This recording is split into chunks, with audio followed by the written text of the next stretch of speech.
ಭಾರತದ ಸಂವಿಧಾನ ಪೀಠಿಗೆ ಭಾರತದ ಜನತೆಯಾದ ನಾವು ಭಾರತವನ್ನು ಸಾರ್ವಭೌಮ ಸಮಾಜವಾದಿ ಧರ್ಮನಿರಪೇಕ್ಷ ಪ್ರಜಾಸತ್ತಾತ್ಮಕ ಗಣರಾಜ್ಯವನ್ನಾಗಿ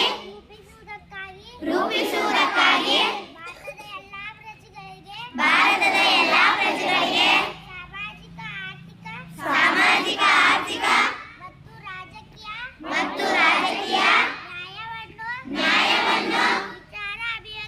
ವಿಚಾರ ಅಭಿವ್ಯಕ್ತಿ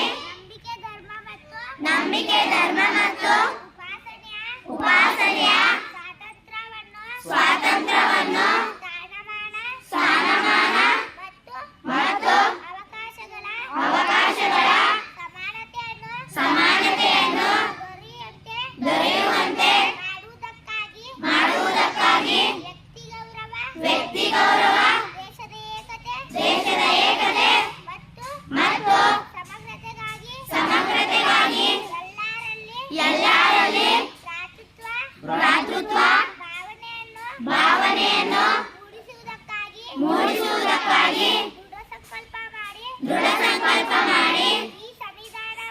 ಈ ಸಂವಿಧಾನವನ್ನು